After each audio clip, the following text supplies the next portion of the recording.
Keisha Williams clutched her boarding pass tighter as she walked through the busy airport terminal. At 16, this was her first time flying alone, and her stomach was doing flips that had nothing to do with being hungry. The smell of coffee and fast food mixed with the constant announcements over the speakers made everything feel overwhelming. Her grandmother's voice echoed in her head from their phone call the night before. "Don't you worry, baby girl. It's just like riding a bus, except you're up in the clouds. You'll be here before you know it, and I'll have your favorite peach cobbler waiting." Keisha smiled at the memory as she found her gate. She pulled out her phone to text her mom, but there was already a message waiting. "Remember to keep your inhaler close, sweetheart. I put an extra one in your backpack just in case. Love you so much. Call me when you land." Keisha touched the small medical pouch clipped to her belt. Inside was her rescue inhaler, the one that had saved her life more times than she could count. She'd had asthma since she was 7, and while it was usually manageable, stress could trigger an attack faster than anything else. The boarding announcement crackled through the speakers, and Keisha joined the line of passengers. She watched families with small children, business people tapping on their phones, and elderly couples helping each other with their bags. Everyone seemed to know exactly what they were doing. When she handed her boarding pass to the gate agent, the woman smiled warmly. "First time flying alone? Is it that obvious?" Keisha laughed nervously. "You'll do great. Window or aisle?" "Window. I want to see everything." As she walked down the narrow aisle of the plane, Keisha noticed a flight attendant organizing things near the front. The woman was probably in her 40s, with perfectly styled blonde hair and a smile that seemed a little too practiced. Her name tag read Linda. Linda looked up as Keisha passed, and something in her expression shifted. It was subtle, but Keisha caught it. She'd seen that look before, the way some people's faces changed when they noticed the color of her skin. Keisha found her seat and settled in by the window. She pulled out her phone to text her best friend about the cute guy sitting 2 rows up, but the flight attendant's voice interrupted her thoughts. "Excuse me." "Miss?" Keisha looked up to find Linda standing beside her seat, that same practiced smile plastered on her face. "I need to check your carry-on items. Company policy." "Oh, okay." Keisha lifted her small backpack from under the seat in front of her. Linda's eyes immediately went to the medical pouch on Keisha's belt. "What's that?" "My inhaler. I have asthma. I'll need to see it." Keisha felt a flutter of anxiety in her chest. "It's prescribed. I have the documentation in my bag if you need to see it. Just show me the device first." With slightly shaking hands, Keisha unclipped the pouch and pulled out her inhaler. It was a standard blue rescue inhaler, worn from use, with a prescription label that was starting to peel at the edges. Linda took it from her hands and examined it closely, turning it over several times. "This label is damaged. It's just old. I've had it for a few months. But it's still good, I promise.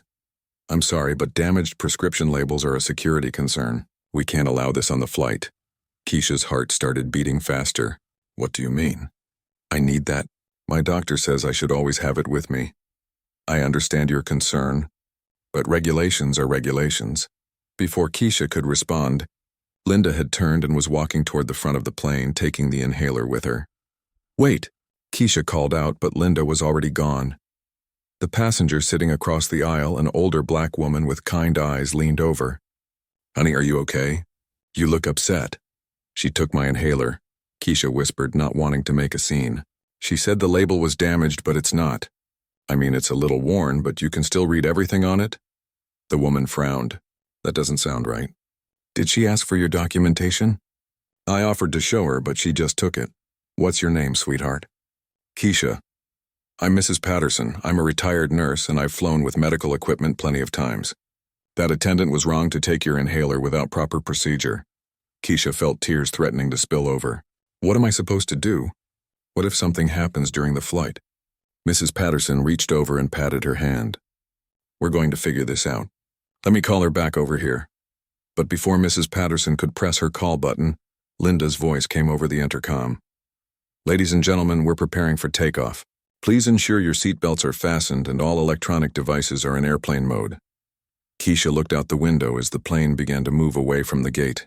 The airport building started getting smaller, and she realized they were really leaving. Without her inhaler, she tried to calm herself down by thinking about her grandmother's house. The big front porch with the swing where they'd sit and drink sweet tea. The garden full of tomatoes and collard greens. The old photo albums they'd looked through together, with pictures of her grandfather who'd passed away when she was little. But the more she tried to relax, the more anxious she became. Her breathing started to feel a little tight, though she told herself it was just nerves. The plane lifted off the ground, and Keisha watched Atlanta disappear below the clouds. She'd never seen the world from this high up before, and under different circumstances it would have been amazing. Instead, all she could think about was what Linda had done.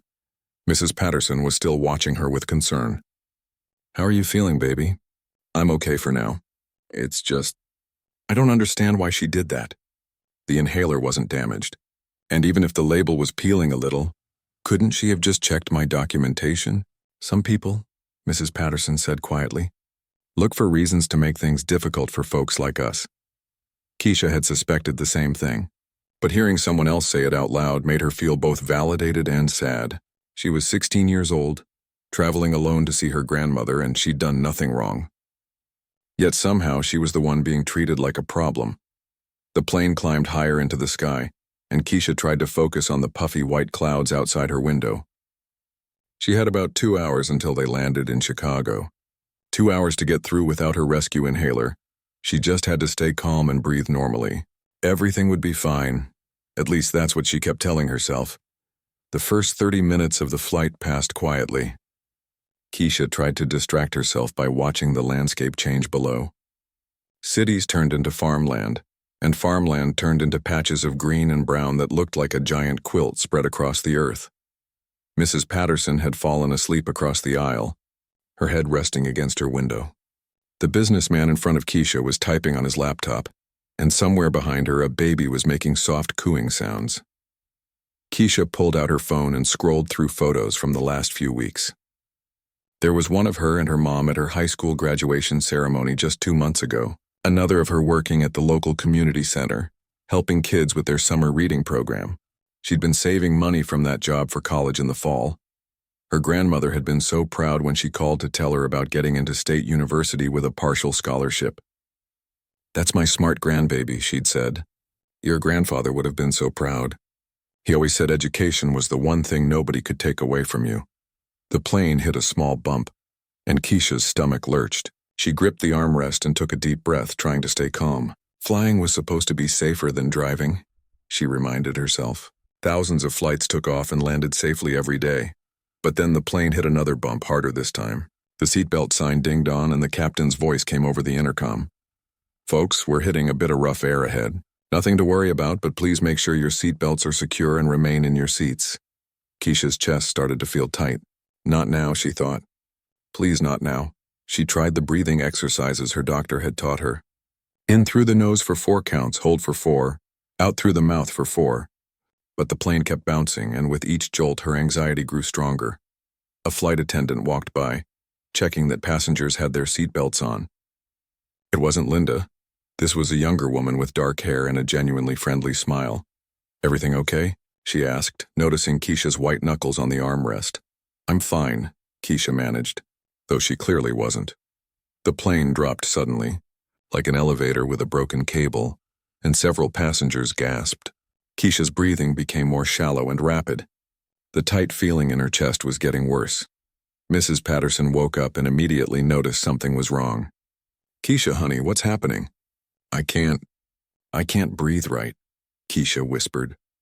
Mrs. Patterson unbuckled her seatbelt and moved across the aisle despite the rough turbulence. "You're having an asthma attack, aren't you?" Keisha nodded, panic starting to set in. Without her inhaler, she felt completely helpless. "Where's that flight attendant who took your medicine?" Mrs. Patterson's voice had an edge to it now. "I don't know. Maybe up front?" Mrs. Patterson pressed the call button above Keisha's seat, keeping her finger on it until someone responded. Linda appeared a few minutes later, looking annoyed. "What's the problem here?" I asked everyone to remain seated. "This child is having an asthma attack," Mrs. Patterson said firmly. "She needs her inhaler back. Right now." Linda looked at Keisha, who was breathing in quick, shallow pants, her lips starting to look a little pale. "She seems fine to me. Probably just nervous about the turbulence." "I'm a registered nurse," Mrs. Patterson said, her voice getting louder. "This is not nervousness. This is a medical emergency. Ma'am, please lower your voice. You're disturbing other passengers."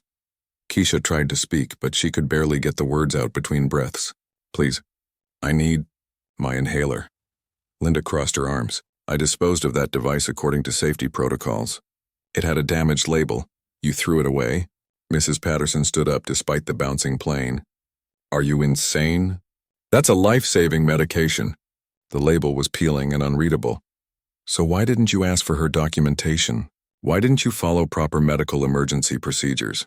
Other passengers were starting to notice the commotion. A man in a business suit turned around to see what was happening. A young mother with a toddler looked over with concern. Is everything all right? The businessman asked. This child needs medical attention, Mrs. Patterson explained. She's having an asthma attack and this flight attendant threw away her inhaler. The man's eyebrows shot up. She what? Linda's face was getting red now. I followed company policy. That's all I'm going to say about it. Keisha's breathing was getting worse. The tight feeling in her chest was like someone was sitting on her, and each breath took enormous effort. She'd been through this before, but never without her inhaler, and never on an airplane with nowhere to go. Can't you get it back? The businessman asked Linda. If it's just in a trash can somewhere? That's not possible. Why not? Linda didn't answer. She just stood there with her arms crossed, looking like she wanted to be anywhere else. Mrs. Patterson had enough. I want to speak to the captain. Right now. The captain is busy flying the plane. Then get me another flight attendant, someone with more sense than you have. Ma'am, I'm going to have to ask you to calm down and return to your seat. Calm down? Mrs. Patterson's voice carried across the cabin now. This child can't breathe and you're worried about me calming down? The young mother with the toddler stood up. Excuse me, but do you need help? I have children's Benadryl if that would help with anything. She needs her inhaler, Mrs. Patterson explained. She has asthma, and this flight attendant threw away her medication. More passengers were paying attention now. Keisha felt embarrassed that she was causing such a scene, but she was also scared. Really scared? Her vision was starting to get a little blurry around the edges. A teenager sitting a few rows back stood up and pulled out his phone. This is messed up, he said, and started recording. Linda noticed the phone immediately. Sir, you need to put that away and sit down. Why? So you can keep ignoring this girl who needs help? I said sit down. But the teenager kept filming. Everyone needs to see this. She's just a kid and she can't breathe. Linda looked panicked now. She wasn't just dealing with one upset passenger anymore. Half the cabin was watching. Several people had their phones out. And Keisha's condition was clearly getting worse. I'm getting the other flight attendant, Mrs. Patterson announced, and started walking toward the front of the plane. Ma'am, you can't leave your seat during turbulence. But Mrs. Patterson was already gone. Keisha leaned her head back against the seat and tried to focus on anything other than her breathing. The ceiling of the plane had small air vents that were blowing cool air down. She tried to position herself to get more of that air, but it didn't help much. The businessman had moved closer. Hey, what's your name? Keisha. I'm Dave. You're going to be okay, Keisha. We're going to make sure you get help. She nodded, grateful that strangers were standing up for her when the person whose job it was to help wouldn't.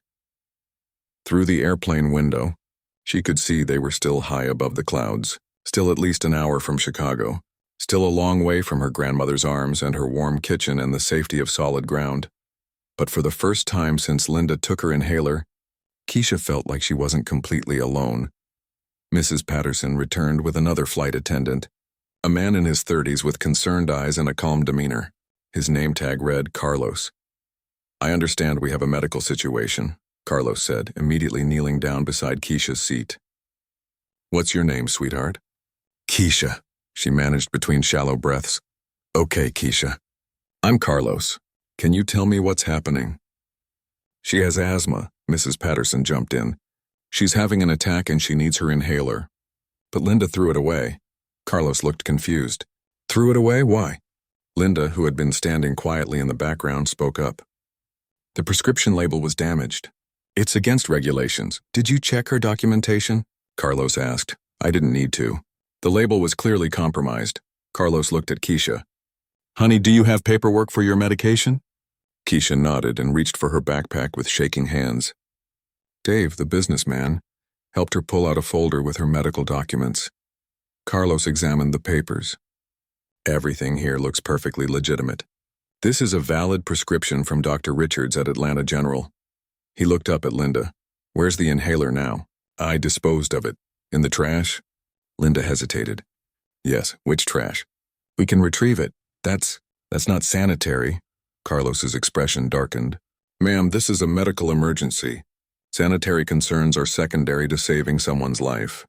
He stood up and spoke into his radio. Captain, this is Carlos. We have a passenger experiencing a severe asthma attack, and we need to make an emergency landing. No, Linda said quickly. That's not necessary. She's just anxious about the turbulence. Mrs. Patterson had had enough. Look at her. Look at this child. She's turning blue around the lips. Other passengers were gathering now despite the seatbelt sign. The teenager who'd been filming was still recording, and more phones were coming out. A woman with a thick southern accent spoke up from across the aisle. I've got 3 kids with asthma and that baby is in real trouble. You need to do something right now. Get her inhaler back, Dave demanded. Whatever trash can you put it in, go get it. Carlos looked at Linda expectantly. Well? Linda's face was flushed and she looked trapped. I can't. Why not? The silence stretched on for several seconds. Keisha's breathing was getting more labored, and she was starting to feel dizzy. Finally, Linda spoke in a quiet voice. Because I didn't put it in the trash. Then where is it? Carlos asked. More silence. Mrs. Patterson stepped closer to Linda. Where is that child's medicine? Linda reached into her apron pocket and pulled out Keisha's inhaler. The entire cabin erupted. You've had it this whole time, Dave shouted. She could have died, Mrs. Patterson added. The teenager with the phone got closer. Are you serious? You just let her suffer when you had her medicine the whole time? Carlos took the inhaler from Linda and immediately handed it to Keisha. Here, sweetheart. Use this. Keisha's hands were shaking so badly that Mrs. Patterson had to help her. She took 2 puffs, waited a few seconds, then took 2 more. Almost immediately, she could feel her airways starting to open up. Better? Carlos asked gently. Keisha nodded, tears streaming down her face. Thank you. Carlos turned to Linda with an expression of controlled fury. Ma'am, I need you to return to the galley immediately. I was following protocol. No, you weren't. You lied about disposing of medication during a medical emergency. That's not protocol. That's... He paused, clearly trying to choose his words carefully. That's something else entirely. Linda opened her mouth to argue, but Carlos held up his hand. Galley, now. As Linda walked away, the passengers around Keisha began to settle back into their seats. But the atmosphere in the cabin had completely changed. People were talking in low, angry voices. Phones were still out, and several people were typing furiously. The southern woman shook her head. I cannot believe what I just witnessed. That was straight up evil, the teenager said, still filming. She just let this girl suffer for no reason. Dave sat back down in his seat but kept looking back at Keisha. How are you feeling now? Much better, Keisha said, though her voice was still shaky. I'm sorry I caused such a big scene. Honey, no, Mrs. Patterson said firmly. You didn't cause anything. That woman did. You have nothing to apologize for. Carlos returned a few minutes later with a bottle of water and a small packet of crackers. These are for you, he told Keisha. Sometimes eating something small can help after an asthma attack. Thank you, and thank you for helping me. It's my job to help passengers, especially when they're in medical distress. He lowered his voice. I want you to know that what happened here is not normal. It's not how we're trained to handle these situations. What's going to happen to Linda? Mrs. Patterson asked. That's not really something I can discuss, but I will say that everything that happened here has been documented and will be reported. The teenager held up his phone. It's been more than documented. I've got the whole thing on video. Carlos nodded. That's your right as a passenger. I'm posting this as soon as we land, the teenager continued. People need to see how she treated this girl. Keisha felt a mix of emotions about that.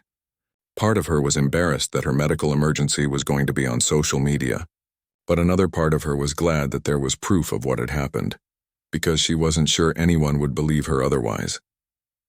The captain's voice came over the intercom. Ladies and gentlemen, I apologize for the rough ride we've had today. We're starting our descent into Chicago, and we should have you on the ground in about 20 minutes. Keisha looked out the window and saw the city spread out below them. Lake Michigan stretched endlessly to the east, and she could make out the tall buildings of downtown in the distance. Her phone buzzed with a text from her grandmother. "Flight tracker says you're almost here. I'm so excited to see you, baby girl. I've got your room already." Keisha smiled for the first time in over an hour. Soon she'd be on solid ground, breathing normal air, wrapped up in her grandmother's arms. But she knew she'd never forget this flight, and she had a feeling that Linda wouldn't either. Carlos stopped by one more time before landing. "Keisha, I want to give you my card. If you or your family want to file a formal complaint about what happened today, the airline takes these situations very seriously." "What do you think we should do?" Mrs. Patterson asked. Carlos chose his words carefully.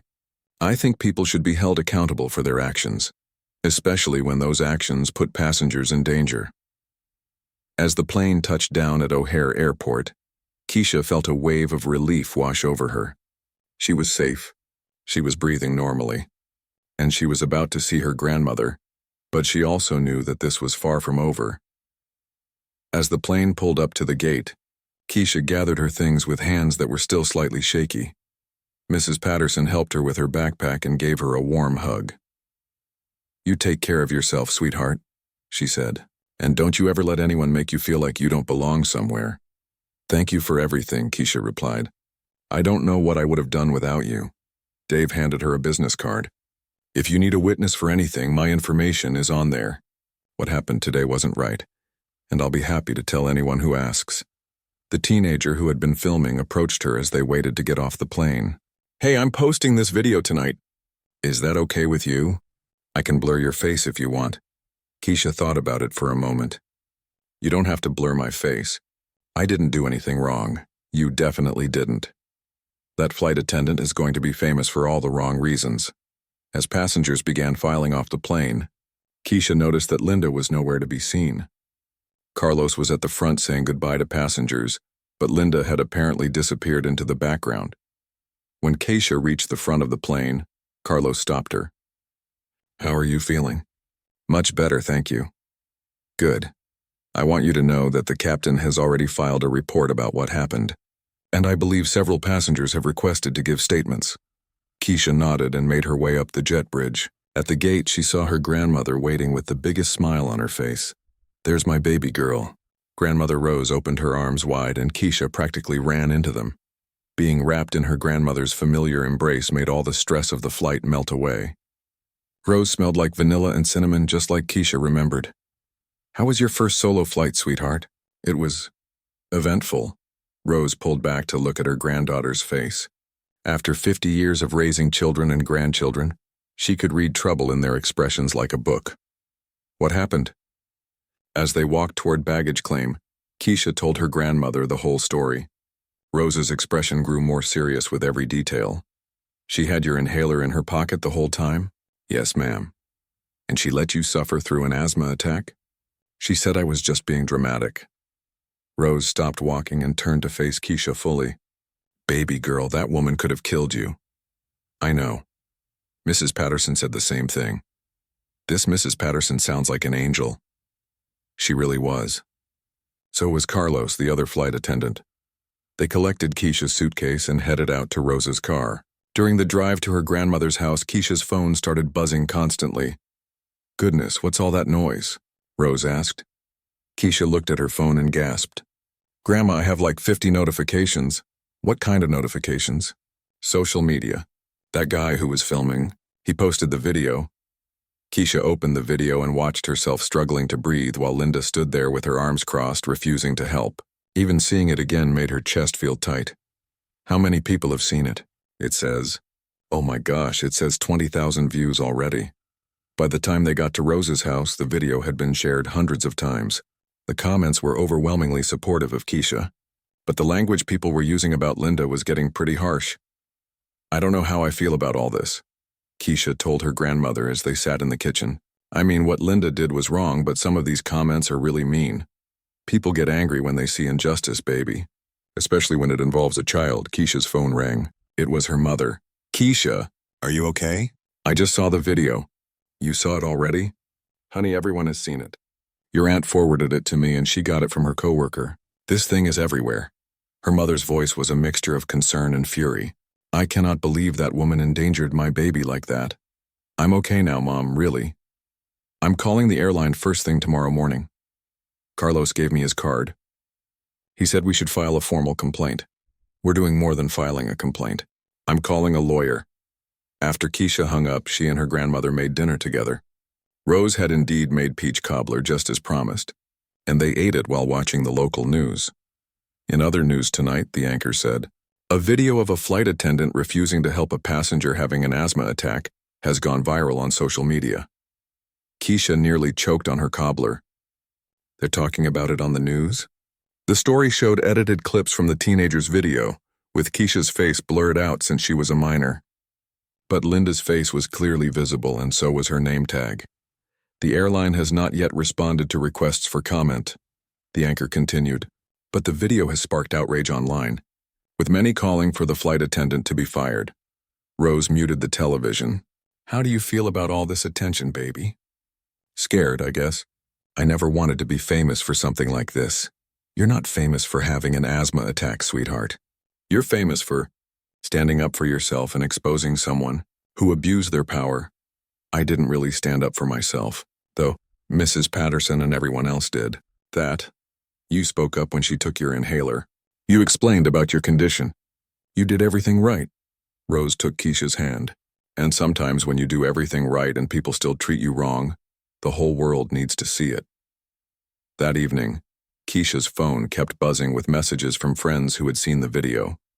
Her best friend from home called her crying. I can't believe someone treated you like that, she sobbed. Are you sure you're okay? I'm fine, really. I shared the video too. I hope that's okay. People need to see what happened. By bedtime, the video had over 1 million views. News outlets were reaching out to the teenager who filmed it, asking for interviews. The airline's customer service phone lines were reportedly jammed with angry callers. As Keisha lay in her grandmother's guest bedroom, surrounded by familiar quilts and family photos, she tried to process everything that had happened. 12 hours ago, she'd been a regular teenager boarding her first solo flight. Now she was at the center of a viral video that was sparking conversations about racism and discrimination across the country. Her phone buzzed one more time. It was a text from Carlos, the helpful flight attendant. Hi, Keisha, I hope you're doing well. I wanted you to know that Linda has been suspended pending a full investigation. The airline is taking this very seriously. I hope you're enjoying your time with your grandmother. Keisha smiled and showed the text to Rose. Good, her grandmother said firmly. Actions have consequences. As Keisha drifted off to sleep, she thought about all the strangers who had stood up for her on that plane. Mrs. Patterson, Dave Carlos, the Southern woman with 3 kids, the teenager with the camera. When one person chose to be cruel, a whole group of people chose to be kind. Maybe that was the real story here. Not just about one flight attendant's bad choices, but about how ordinary people could come together to do the right thing. Tomorrow would bring more phone calls, more attention, and probably more complications. But tonight she was safe in her grandmother's house, breathing easily, surrounded by love. And Linda was about to learn that her 10 minutes of power over a 16-year-old girl was going to cost her everything. The next morning, Keisha woke up to her grandmother gently shaking her shoulder. Baby girl, there are some reporters outside. Keisha sat up in bed confused. What? News vans. 3 of them, parked right out front. They want to talk to you about what happened on the plane. Keisha looked out the bedroom window and sure enough, there were people with cameras and microphones standing on the sidewalk in front of her grandmother's house. How did they find me? I don't know, sweetheart, but your phone has been ringing all morning.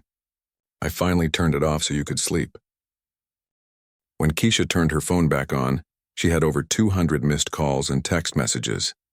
Some were from friends and family, but many were from unknown numbers. Reporters, lawyers, and even a few celebrities had somehow gotten her contact information.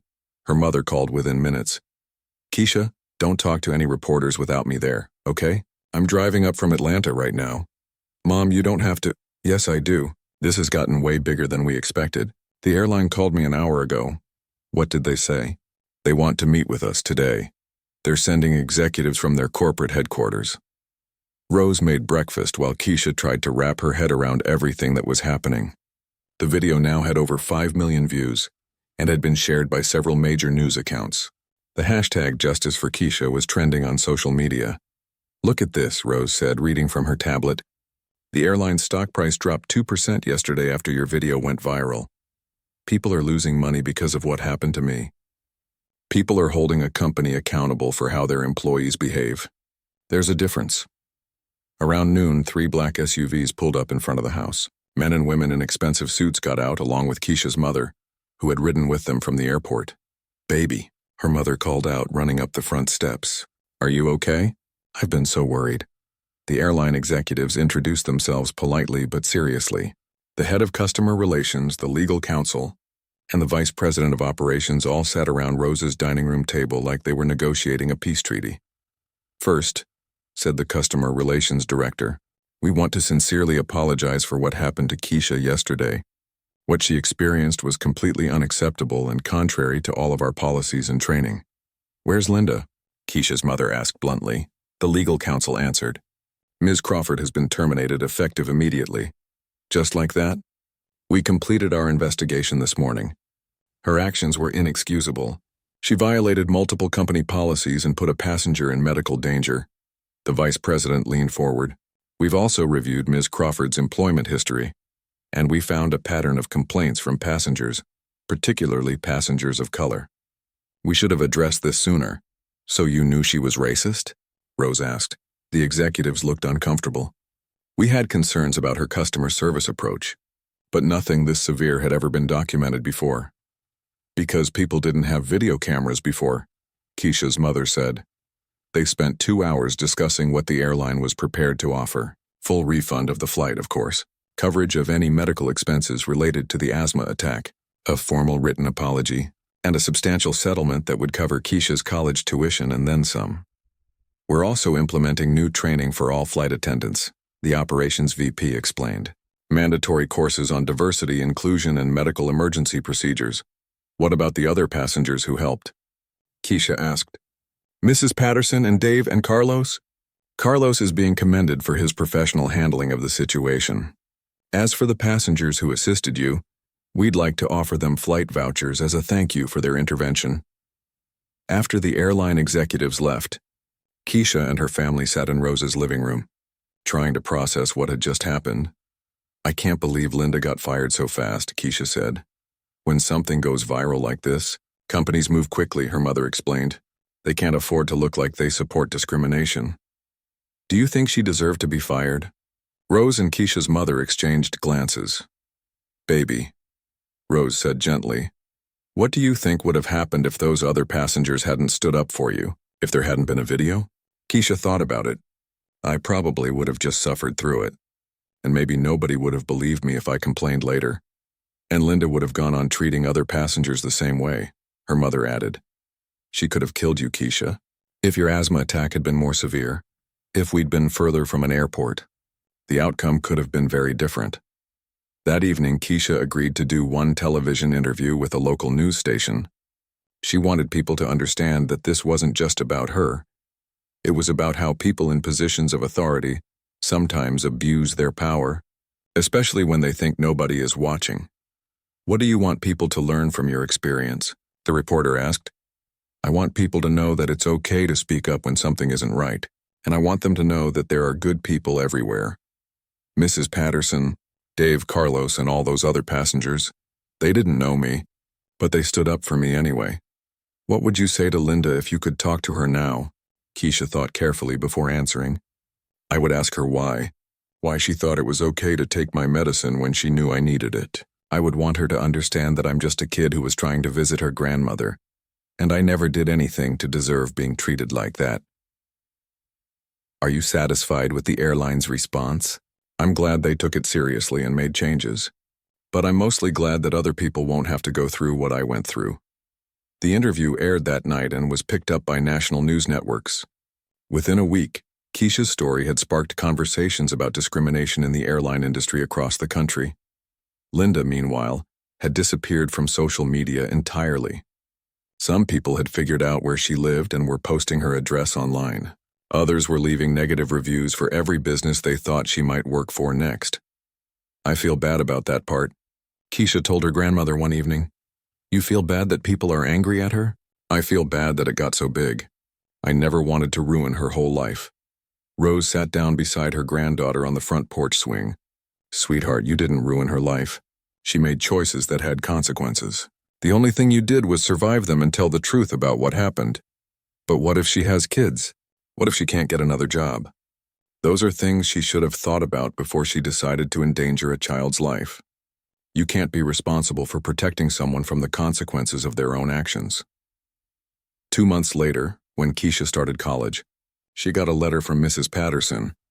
The retired nurse had been following her story and wanted her to know how proud she was of the young woman she'd met on that plane. You handled yourself with such grace and dignity, the letter said. Never forget that when faced with injustice, you found your voice and used it. The world needs more people like you. Keisha kept that letter in her dorm room, along with dozens of others from people who had been inspired by her story. She majored in pre-med with plans to become a doctor, partly because of her own experience with asthma, but mostly because she wanted to help people the way Carlos and Mrs. Patterson had helped her. She never flew on that particular airline again, not out of anger, but because she'd learned there were choices in life about who to support with your business and your trust.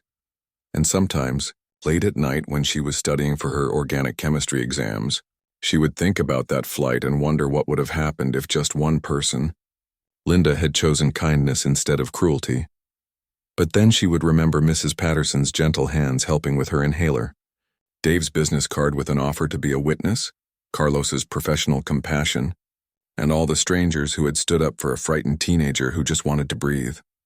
Linda had been fired within 10 minutes of the investigation's conclusion, but the kindness Keisha experienced that day would last her whole lifetime.